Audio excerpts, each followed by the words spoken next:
Hey guys, welcome back to my channel, Crafty Concepts with Erin. I'm Erin and I'm here today with another Traveler's Notebook spread in my Maui vacation book that I'm preparing for an upcoming trip in February. So if you didn't catch the first video where I made a couple layouts, you can watch that right here or come back and watch that. And so what I'm going to do today is I showed you guys in the last video these two overlaying die cuts. These are perfect for A2 card size, but I'm going to incorporate them into my Traveler's Notebook spread today. So I'm going to use this one, and I have some clover cardstock here. So I'm going to go ahead and die cut that out really quick. Okay, so this does cut out beautifully. You do want to be kind of delicate, you know, as you kind of unravel those, but it pops right out of the die, and this just cuts like butter. How pretty is that? I did cut the other piece from Green Apple just to show you guys how this looks on a card, which I think is just so cool. So you layer them over the top of each other and you get all this dimension and texture, and you could put a cute little icon in the middle like a pink flamingo or something, and then a little sentiment. It's so cute. I'm going to be using this today, and I'm actually going to be cutting it up. So let's get to a new layout here. I'm going to bring in some pattern paper, and I already cut these two that are going to kind of span both pages. Now you could just fit that directly on the layout and use it in some cute ways, but I'm going to cut this up and have the leaves poking out from underneath the pattern paper to create this border on both the left hand and right hand side, and I think it's going to look really cool. So I'm just cutting these up and cutting the tails off that might stick out, and then I'll situate these just so I have it running all the way from the top to the bottom on both sides. I'll actually have to die cut a second frame and cut that up so I have enough pieces for the top here. I love how delicate and intricate these little die cut leaves are. I think they look really cool. I've got a little piece, I'll save that for later in case I want to use that. But I've cut a few very thin strips of the ballerina pattern paper. You can see there's stripes on one side and the polka dots on the other. I'm running a little bead of liquid glue, and then I'll just adhere this running top to bottom. And I think that finishes off the transition from the pattern paper to the leaves very nicely and just gives it a nice finishing touch. Now for a title and embellishments for this layout, I've done a little stash diving and found an older stamp set that is retired, and I have this little sentiment and this one here, and the Gone Exploring Be Right Back is going to be my title, and then we have Picture Perfect, so I'm going to stamp both of those in Lagoon so that they will match my layout. That is one of my favorite things about Close to My Heart. I say that a lot, but the color coordination just makes things so easy. So that pattern paper has clover, mint, and Lagoon, and so I just grabbed the Lagoon ink, and I know it's going to look fantastic together. I've stamped those on White Daisy cardstock, and I believe that stamp does have the coordinating Cricut images, but for, you know, nice straight lines like this, it's just easier for me to grab my microtip scissors and cut around the edge really quickly. It's not a big deal to me, and I don't mind fussy cutting at all. Sometimes I think it's very relaxing, as long as you've got good scissors, that is. Having stamps like this is always fun because you can customize them to match your layout. Now, again, I don't know what I'm going to be doing in Maui, but chances are I'm going to be exploring, and whatever I'm exploring is going to be picture perfect, no doubt. So I think these are going to work perfectly for whatever photos I do end up adding to this layout from my vacation. I could put this little picture perfect element down here, but I think I'm going to move that up and then add a few flowers from the coordinating sticker sheet to these little stamped elements here. I'm going to use my anti-static powder tool to remove the adhesive from the portion that will go where the photo is, so I can tuck the picture underneath.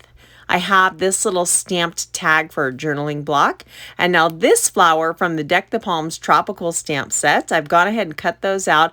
And this little flamingo is from my stash. I already had him stamped and colored, ready to go. I believe that stamp set's called the Fabulous Flamingo, and if it's still available, I will link that below, along with all the other products I used to create this layout and the next layout.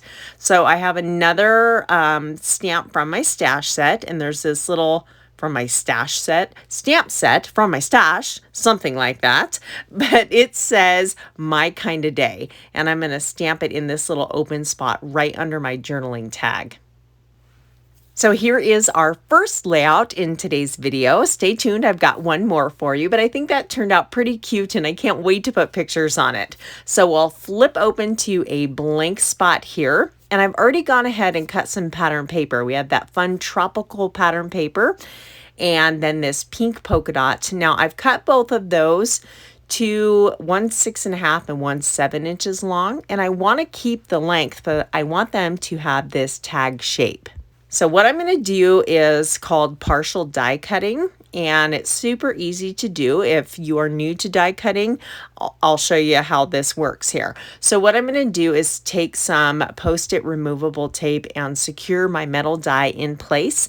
You can see I basically just want to capture the tag shape on the top of my little pattern paper here, and I don't want it to cut on the bottom where I just placed that tape. So all you have to do is make sure that the part you do not want cut is hanging off the edge of your cutting plates, and that way there'll be no pressure and so it will not cut. So I'm just going to pull that down and then run it through my die cutting machine just like this.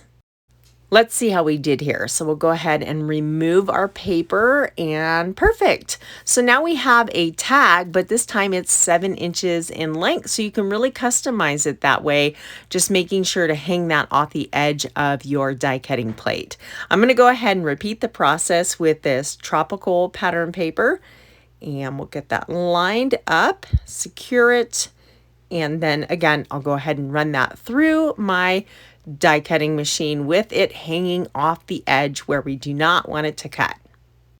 If you guys haven't seen the first video where I did the first couple layouts in this traveler's notebook, I do a full walkthrough of what is in the Deck the Palms collection, which is what I'm using here. So be sure to check that out if you want to see all the bits and pieces that are included in this fun special.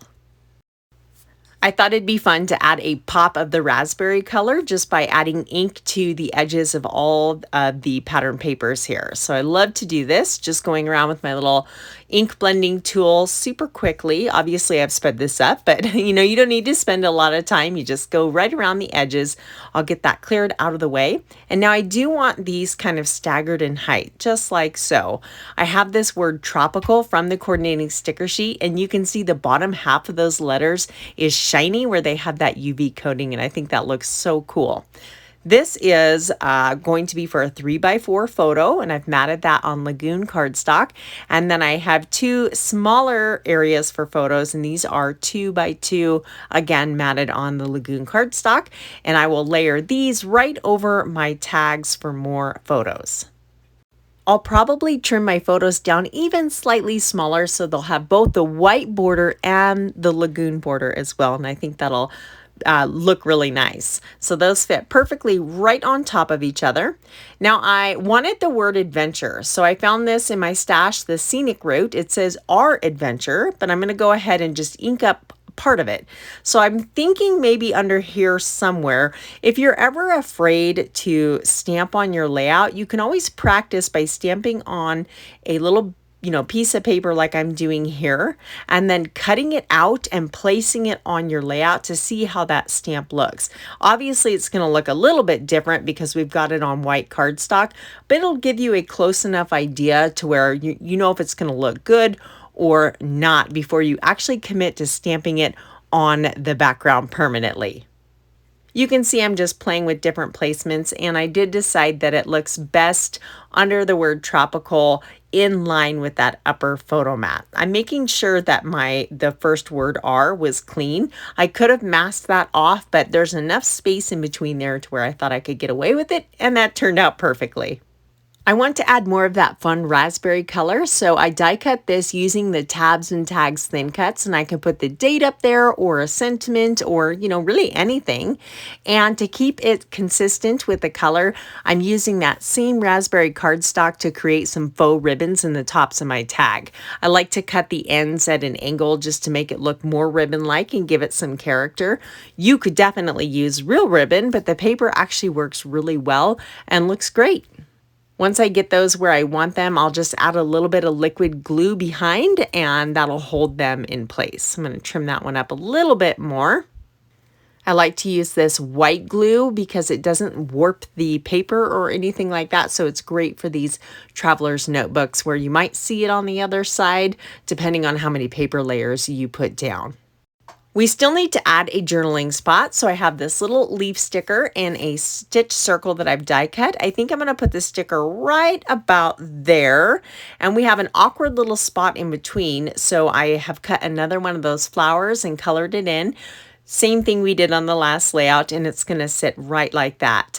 Now I have another stamp from my stash, and I'm going to use these journaling lines and kind of this just ink splot background color. This was designed for a calendar. It was from last year's calendar collection that you could buy. And I love this stamp because I'm a journaler and a planner, and I use it a lot for those applications as well. But it's perfect for just adding some color.